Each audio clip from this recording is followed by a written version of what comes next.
आज हम पढ़ेंगे भक्ति आंदोलन। मध्यकालीन भारत की सर्वाधिक महत्वपूर्ण सांस्कृतिक देन भक्ति आंदोलन है। इस भक्ति आंदोलन की प्रेरणा कहाँ से प्राप्त हुई, इस पे जो आधुनिक इतिहासकार हैं उनमें मतभेद है, किंतु अधिकांश विद्वानों की मान्यता है कि भारत में इस्लाम के आगमन पर हिंदुओं की बौद्धिक एवं आध्यात्मिक प्रतिक्रिया भक्ति आंदोलन के रूप में प्रकट हुई। भारत पर मुस्लिम विजय के बाद हिंदुओं का अस्तित्व ही संकट में पड़ गया था तथा निराशा और पलायनवाद की जो भावना हिंदुओं के में घर कर गई थी वह भक्ति भावना के प्रसार में सहायक हुई। मध्यकाल में यह भक्ति आंदोलन बहुत ही व्यापक हो गया और लगभग समस्त उत्तरी भारत में भक्ति का स्वर गूंज उठा था। मध्यकालीन राजनीतिक परिस्थितियों ने भारतीय जनजीवन में एक नई चेतना का बीजारोपण किया, जिनके लहलहाते हुए विशाल पादक वृंदों से आच्छादित भक्ति की शीतल छाया में नवीन संस्कारों का उदय हुआ। तो वस्तुतः अगर हम माने तो भारत में इस्लाम के आगमन पर निरंतर इस्लाम जो घात प्रतिघात हो रहे थे हिंदू संस्कृति पर, उसके कारण भक्ति का दीप जला। उस समय भारत में हिंदुओं के अनेक संप्रदाय प्रचलित थे, जैसे बौद्धों की साधना हेतु वज्रयान तथा वाम मार्ग, मीमांसकों का याज्ञिक कर्म कांड, अद्वैतवादियों का ज्ञान मार्ग, नाथ संप्रदाय का हठ योग, किंतु इनमें से कोई भी हिंदू धर्म की रक्षा करने में समर्थ नहीं था। अतः इन शुष्क राजनीतिक वातावरण में हिंदू धर्म के एक ऐसे स्वरूप की आवश्यकता थी जो बाह्य आडंबरों तथा कर्म कांडों से मुक्त हो, जो समाज के उच्च व निम्न वर्ग को और अपनी आकर्षित कर सके अपनी ओर, तथा इस्लाम के अत्याचारों से पीड़ित हिंदुओं में आत्मविश्वास और आशा का संचार कर सके। मध्यकालीन भक्ति आंदोलन ने इस मांग को पूरा किया और भक्त संतों की अभिव्यक्ति से सांस्कृतिक चेतना में पुनः आशा और विश्वास की दीपक जलने लगा। तो भक्ति आंदोलन की पृष्ठभूमि के बारे में बात करें तो कुछ विद्वान भक्ति को इस्लाम की देन मानते हैं, किंतु ऐसा हम नहीं कह सकते, क्योंकि भक्ति जो है हम सिंधु सभ्यता में भी पाते हैं। सिंधु सभ्यता के प्राप्त अवशेषों से पता चलता है कि उस युग के लोग मूर्ति पूजक थे। वैदिक युग के आर्य विविध प्राकृतिक शक्तियों की पूजा करते थे। वेदों में सूर्य, इंद्र, उषा इत्यादि देवी देवताओं की जो प्रार्थनाएं मिलती है उनमें श्रद्धा का भाव झलकता है। गीता में हमें भक्ति का स्पष्ट प्रमाण मिलता है, जिसमें मोक्ष प्राप्ति के तीनों मार्गों ज्ञान, कर्म और भक्ति मार्ग को श्रेष्ठ बताया गया है। इसी समय के आसपास की अगर हम बात करें तो राम और कृष्ण को उपास्य देव बनाकर भक्ति की धारा प्रवाहित हुई, जो आगे चलकर वैष्णव धर्म में परिणित हो गई। ईसा के ही पूर्व में भारत में भागवत धर्म का विकास हो चुका था। भागवत धर्म में याज्ञिक कर्मकांड के स्थान पर नारायण की भक्ति का उपदेश था। इनमें निर्गुण ब्रह्म के स्थान पर सगुण ईश्वर की प्रतिष्ठा की गई तथा भक्ति को मोक्ष का सर्वश्रेष्ठ साधन बताया गया। पौराणिक काल में प्राकृतिक देवताओं को स्पष्ट, साकार और सजीव रूप प्रदान किए गए तथा उनके संबंध में अनेक उपाख्यानों की रचनाएं भी की गई। भागवत पुराण में भक्ति का अत्यंत ही विशद वर्णन मिलता है। भागवत पुराण के अनुसार भगवान को पूर्ण आत्मसमर्पण कर हम ब्रह्म को आनंदमय अवस्था में प्राप्त कर सकते हैं। अब भागवत धर्म में नए तत्वों का समावेश होने लगा। मतलब भक्ति जो थी वो प्रारंभ से ही हम सिंधु काल से पाते हैं और इस समय मध्यकाल में वो बहुत अधिक विकसित हो चुकी थी। अब भगवान के विभिन्न अवतारों की कल्पना की जाने लगी थी। अब भक्ति का स्वरूप केवल प्रार्थना एवं ईश्वर अर्पण के भाव तक सीमित नहीं था, बल्कि देवताओं की भिन्न भिन्न मूर्तियां स्थापित की जाने लगी। उनके लिए भव्य एवं विशाल मंदिरों का निर्माण होने लगा। गुप्त काल तक देवताओं के स्वभावों तथा कार्यों की भिन्न भिन्न प्रकार की कल्पना करके उनका वर्गीकरण भी कर दिया गया। सारे संसार का सृजन का कार्य ब्रह्मा करते हैं, विष्णु संसार का पालन करते हैं और शिव संसार को का संहार करते हैं, ऐसा माना जाने लगा। पौराणिक युग में जिस भक्ति का प्रचार हुआ वह गुप्त काल के समाप्त होते होते उत्तर भारत में कम दिखाई देने लगी। वह धीरे धीरे दक्षिण भारत की ओर अग्रसर हो गई। दक्षिण भारत में भक्ति धारा का विकास आलवार और नैनार संतों ने किया। ये लोग बहुत ही कम शिक्षित थे और साधारण जीवन व्यतीत करते थे। इनकी संख्या तय करना भी कठिन है, क्योंकि 8-9 वर्षों तक एक के बाद एक संत महापुरुष अवतरित होते रहे। आलवार संतों ने विष्णु को आराध्य देव मानकर गीतों और भजनों के माध्यम से भक्ति की धारा प्रवाहित की, तो नैनार शिव के उपासक रहे। इन नैनारों को संसारा जगत शिवमय प्रतीत होता था और वे प्राय अपने इष्ट देव को किसी प्रेम पात्र के रूप में अथवा स्वयं ही अपने को प्रेमी के रूप में प्रदर्शित करते हुए गंभीर भक्ति में लीन रहते थे। भारत में जब हिंदू धर्म में विभिन्न देवी देवताओं के मंदिर और मूर्तियां बनने लगी, तो भगवान के विभिन्न अवतारों की कल्पनाएं की गई। अनेक मतांतरों का भी उदय हुआ। इन मतों के उदय से भक्ति की मूल भावना के स्थान पर अनेक प्रकार के अंधविश्वास और कुरीतियों का प्रचलन हो गया था। ऐसे समय में महान धर्म सुधारक शंकराचार्य हुए। उन्होंने तर्क और बुद्धि के आधार पर हिंदू अद्वैतवाद की श्रेष्ठता को स्थापित किया और बौद्धों के अनात्मवादी सिद्धांत का जोरदार खंडन किया। उनके प्रयत्नों के फलस्वरूप भारत में बौद्ध धर्म का लगभग सफाया ही हो गया। शंकराचार्य ने ज्ञान मार्ग को प्राथमिकता दी, परंतु उनका ज्ञान मार्ग जो था वो न तो जनसाधारण के लिए आकर्षक था और न ही समझने में सरल। तब दक्षिण के यमुनाचार्य ने शंकर के अद्वैतवाद का खंडन कर जीवात्मा की अलग सत्ता का प्रतिपादन किया और प्रकृति के सिद्धांत का प्रसार किया। रामानुज ने इसी विचारधारा को विकसित करके उसे दार्शनिक रूप प्रदान किया। रामानुज ने शंकराचार्य के अद्वैतवाद का खंडन कर एक नया मत प्रतिपादित किया जिसे विशिष्टाद्वैत के नाम से जाना जाता है। उन्होंने भक्ति को ही मोक्ष का साधन बताया। इस प्रकार भक्ति के महत्व को पुनः प्रतिष्ठित करने के प्रयास शुरू हुए थे जब भारत में मुस्लिम सत्ता की नींव पड़ गई थी, क्योंकि इस समय तक भारत में जो राजनीतिक स्थिति थी वह बहुत ही हिंदू धर्म पर घातक प्रहार हो रहे थे, जिस कारण भक्ति। अब भक्ति और इस्लाम में भी कुछ विद्वान संबंध स्थापित करते हैं। कुछ विद्वानों की मान्यता है कि प्रत्यक्ष अथवा अप्रत्यक्ष रूप से भक्ति आंदोलन इस्लाम से प्रभावित है। उन्होंने अपने पक्ष में ये तर्क दिए हैं। पहला तर्क यह है कि मध्य युग में भक्ति आंदोलन का आधार तैयार करने वाले श्री रामानंद को इस्लामी विचारों से अवश्य प्रेरणा मिली होगी। दूसरा यह है कि इस्लाम के एकेश्वरवाद, बंधुत्व, सामाजिक एवं धार्मिक जो समानता की भावना है वो भक्ति आंदोलन भी प्रभावित दिखता है उनसे। तीसरा और सबसे सबल तर्क ये दिया जाता है कि भक्ति आंदोलन का जो वातावरण था वो इस्लाम की देन है। भारत में इस्लाम का प्रवेश और मुस्लिम राज्य की स्थापना से भारतीय धर्म और संस्कृति के बहुत से मूल्यों और मान्यताओं को बड़ी चुनौती मिली। मुसलमानों ने पवित्र मंदिरों और देव मूर्तियों को ध्वंस कर दिया। गुरु जो ब्राह्मण थे उनकी हत्या की। उस युग में कवि पद्मनाथ ने क्रोध से विहल होकर शिव को पुकारा था, ओ शत्रुनाशक रुद्र, तेरा भयंकर त्रिशूल कहाँ चला गया? परंतु देव मौन रहे। उस युग के योगी, तांत्रिक, सहजयानी और नाथपंथी भी अपनी समस्त रिद्धि सिद्धियों, टोनी टोटकों और मुद्रा मंडलों से इस्लाम के अत्याचारों से जनता को बचाने में असमर्थ रहे। अतः स्वाभाविक रूप से भारतीय जनता का प्रचलित धार्मिक संप्रदायों और विश्वासों जो विश्वास थे उनमें अब विश्वास से डगमगाने लगा था। राजनीतिक क्षेत्र में पराजित हिंदू के लिए पलायनवाद के अलावा अन्य कोई विकल्प नहीं था। इस प्रकार इस निराशा वातावरण में जनसाधारण को आत्मिक शांति द्वारा जो मिलनी थी वो भक्ति की सहायता से मिली। शीघ्र ही आंदोलन देश के कोने कोने में फैल गया, परंतु उपयुक्त सभी तत्व केवल आंशिक रूप से ही सही माने जा सकते हैं। भक्ति आंदोलन का जन्म इस्लाम के आवागमन या मध्ययुगीय निराशाजनक वातावरण का परिणाम नहीं था। यह तो प्राचीन काल से चली आ रही भक्ति का ही एक नया रूप था। हाँ, तत्कालीन परिस्थितियों ने इसे व्यापक अथवा प्रधान जरूर बना दिया था। तो भक्ति आंदोलन के क्या कारण रहे?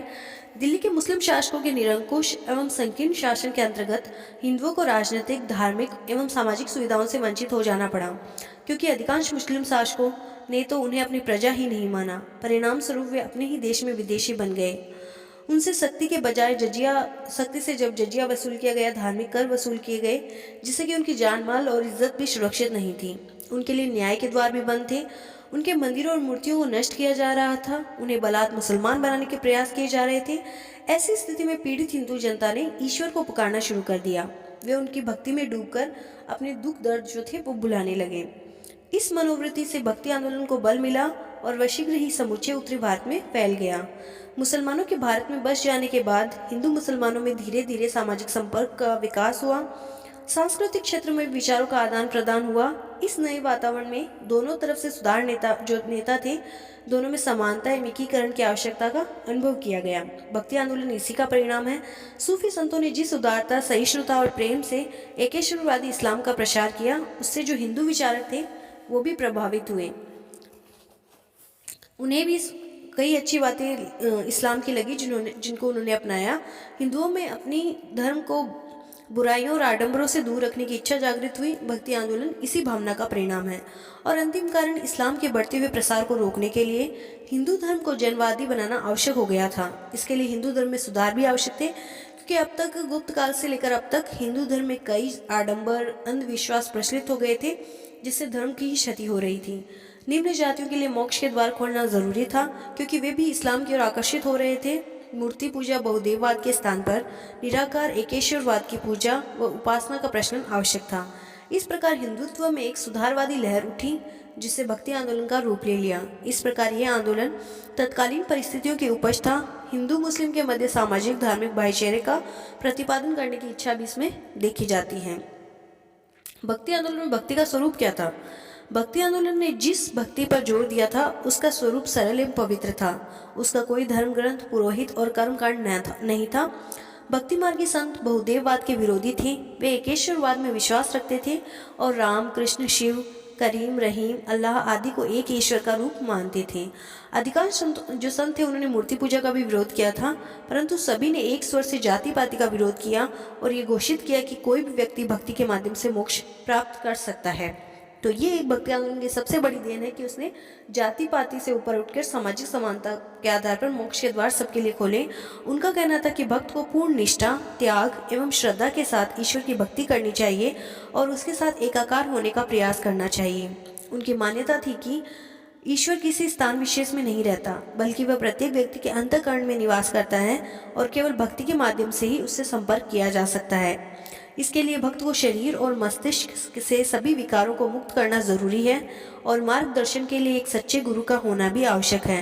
भक्ति मार्गी संतों ने लोक भाषा के माध्यम से भजन, गीत और दोहों के सहारे लोगों को उपदेश दिए।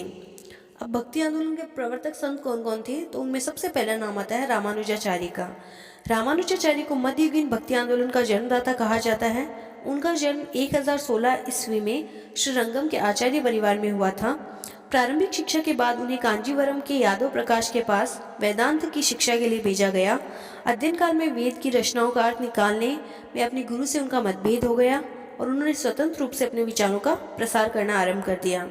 कुछ दिनों तक गृहस्थ जीवन बिताने के बाद उन्होंने संन्यास ले लिया और दक्षिण तथा उत्तर भारत के धार्मिक स्थलों का भ्रमण किया तथा उपलब्ध धार्मिक ग्रंथों का अध्ययन किया। इसके बाद उन्होंने अपने विचारों की पुष्टि के लिए 5 ग्रंथों की रचना की: वेदांत सारम, वेदांत संग्रहम, वेदांत दीपक, भगवत गीता की टीका और ब्रह्मसूत्र की टीका, जो श्री भाष्य के नाम से जानी जाती है। रामानुज ने शंकराचार्य के अद्वैतवाद में कुछ संशोधन करके विशिष्टाद्वैत की स्थापना की। शंकर का ब्रह्म शुद्ध, बुद्ध और निराकार था। उसका मनुष्य से कोई सीधा संपर्क नहीं था। साधारण मनुष्य उसकी कल्पना भी नहीं कर पाता था। इसी ब्रह्म में ईश्वरत्व का आरोप कर रामानुज ने उसे साधारण मनुष्य की बुद्धि की पकड़ में लाने का प्रयास किया। रामानुज ने ईश्वर, जगत और जीव तीनों को सत्य और अनादि माना और जीव और जगत को अनिवार्य रूप से ईश्वर पर आश्रित माना। रामानुज का ईश्वर सगुण है, सर्वगुण संपन्न है, सर्वज्ञ है, सर्वशक्तिशाली है, सर्वत्र है, इस सृष्टि का निर्माता है और उसकी रचना सीमित अर्थ में नहीं की जा सकती। यही द्वैत का आधार भक्ति के सिद्धांत का आधार है। इस स्थिति में जीव अपने ईश्वर से व्यक्तिगत संबंध स्थापित कर सकता है।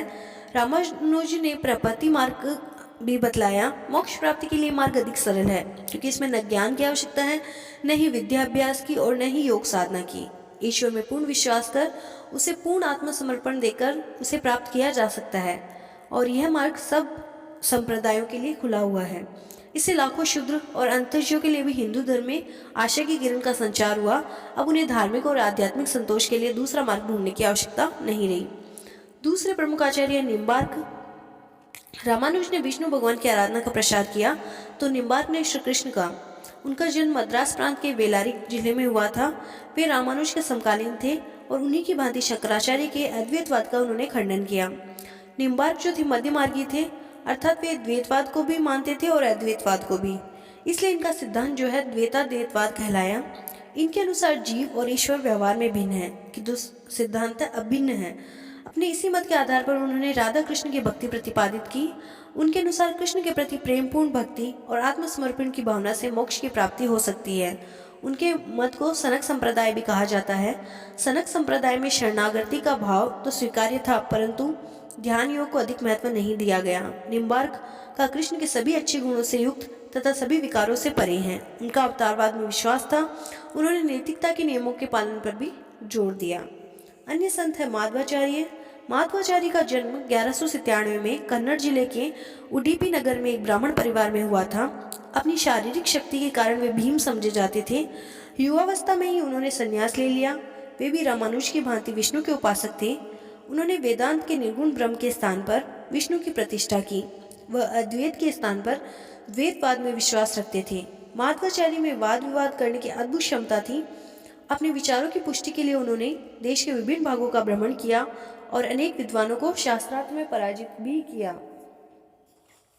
माधवाचार्य का सिद्धांत द्वैतवाद कहलाता है, जो रामानुज के सिद्धांत से काफी मिलता जुलता है। दोनों ईश्वर की भक्ति में विश्वास रखते हैं और विष्णु को अपना भगवान मानते हैं।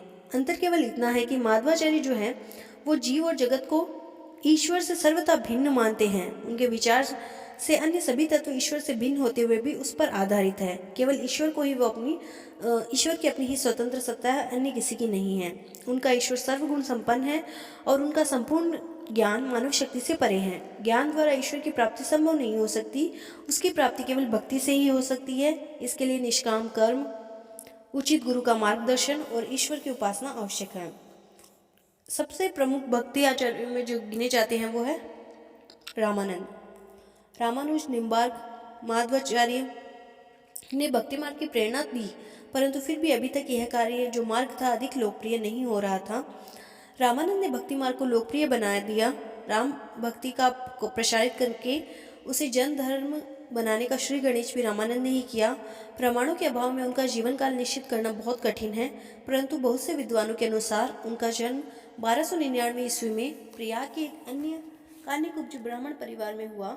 उन्होंने बनारस में शिक्षा प्राप्त की तथा वहाँ स्वामी सहज राघवानंद से श्री संप्रदाय की दीक्षा ली। किंतु रामानंद ने वैकुंठवासी विष्णु के स्थान पर मानव शरीरधारी और राक्षसों का संहार करने वाले भगवान श्री राम को अपना ध्येय बनाया। वस्तुतः उस समय हिंदू समाज को एक ऐसे धर्म की आवश्यकता थी जो वीरता को उभार सके, त्याग और बलिदान की प्रेरणा दे सके। यद्यपि विष्णु एक अवतार के रूप में भगवान राम को पहले भी मान्यता प्राप्त हो चुकी थी, परंतु राम की भक्ति और उपासना का व्यापक प्रसार जो था वो रामानंद ने किया। रामानंद ने ब्रह्म सूत्र पर आनंद भाष्य लिखा, जिसमें ब्रह्म के रूप में श्री राम को मान्यता दी गई। उन्होंने ईश्वर के सगुण और निर्गुण दोनों रूपों को स्वीकार किया। उनके द्वारा स्थापित संप्रदाय रामावत संप्रदाय कहलाता है। वे रामानुज के विशिष्ट दर्शन में आस्था रखते थे और रामानुज के विचारों का समस्त उत्तरी भारत में प्रसार किया। कहा जाता है कि दक्षिण भारत में भी भक्ति की जो परंपरा अलवार संतों और वैष्णव आचार्यों के नेतृत्व में विकसित हुई थी, रामानंद उसे उत्तरी भारत से में ले आए थे। रामानुज चारों वर्णों और अनेक जातियों की एकता में विश्वास नहीं करते थे, परंतु रामानंद का दृष्टिकोण जो था वह संकुचित नहीं था। वे देश के सभी भागों का भ्रमण करने तथा विभिन्न मतों संप्रदायों के लोगों के संपर्क में आने के बाद उनके विचारों में उदारता आ गई थी। उन्होंने जाति पाति ऊंच नीच का भेदभाव नहीं माना। उन्होंने शूद्रों, मुसलमानों, स्त्रियों को भी अपना शिष्य बनाया। उनके पूर्व स्त्रियों को धार्मिक विचार विमर्शों और कार्यों में भाग लेने की इजाज़त नहीं थी। रामानंद ने इस प्रतिबंध को नहीं माना। उनकी मान्यता थी कि राम के भक्त बिना भेदभाव के एक साथ खा पी सकते हैं। भगवान के भक्तों के लिए वर्णाश्रम का बंधन व्यर्थ है। परमेश्वर का एक गोत्र और परिवार है, अतः सभी भाई भाई है और सबकी एक जाति है। इस सार्वभौम मानववाद के आधार पर रामानंद ने समाज के सभी तत्वों को एकता के सूत्रों में पिरोने का प्रयास किया। उनके प्रसिद्ध 12 शिष्यों में उच्च वर्ग के शिष्यों के साथ निम्न जाति के लोग भी थे। उनके जो शिष्य थे उनमें धन्ना नामक एक जाट था, सेन नामक नाई था, रैदास नामक चमार था और कबीर नामक एक जुलाहा भी था। इसके अतिरिक्त भवानंद, सुखानंद, आशानंद, सुरसुरानंद, परमानंद, महानंद ये सभी ब्राह्मण थे। पद्मावती और सुरसरी उनकी प्रमुख शिष्याएं थी और गंगा नामक एक वेश्या थी, उसको भी उन्होंने दीक्षा दी थी। इस प्रकार रामानंद ने जाति, वर्ग और लिंग किसी का भी भेद किए बिना समानता और बंधुत्व पर आधारित नई सामाजिक व्यवस्था का सूत्रपात किया। रामानंद ने वैष्णव संप्रदाय और भक्ति आंदोलन को 3 प्रकार से प्रभावित किया। प्रथम, उन्होंने राम सीता की भक्ति पर बल दिया। दूसरा, उन्होंने हिंदी के माध्यम से अपने उपदेश दिए। इस क्षेत्र में उनके पहले के धर्म गुरुओं की बात करें तो उन्होंने संस्कृत भाषा का प्रयोग किया था। उन्होंने जन भाषा हिंदी को अपना प्रमुख भाषा बनाया, इसलिए उनके संदेश संस्कृत समझने वाले लोगों तक ही पहुंच सकते थे जो प्रारंभिक गुरु थे। लेकिन रामानंद ने हिंदी में उपदेश दिए, जिससे कि उनका संदेश आसानी के साथ जनसाधारण तक पहुंच गया। इसका दोहरा लाभ हुआ, एक उनके उपदेश जनसाधारण की सीधी पहुंच में आए और दूसरा यह कि इससे देश में हिंदी साहित्य का विकास हुआ। तीसरा, उन्होंने व्यवहारिक दृष्टि से सभी जातियों और स्त्री पुरुषों की समान स्थिति मानी। उनके प्रयत्नों से भक्ति आंदोलन और वैष्णव संप्रदाय लोकप्रिय बना। निम्न जातियों के लोगों में जागृति आई और स्त्रियों का जो स्तर था वो भी ऊंचा उठा। रामानंद ने रीति रिवाज, धार्मिक उत्सवों तथा तीर्थ यात्राओं पर इतना जोर नहीं दिया जितना प्रेम और भक्ति पर। उन्होंने पहले से चली आ रही कोई बड़ी परंपरा तोड़े बिना सामाजिक समानता को स्थापित करने का प्रयास किया। इसलिए कहा जाता है कि मध्ययुगीन भक्ति आंदोलन रामानंद से ही प्रारंभ होता है। रामानंद के बाद हम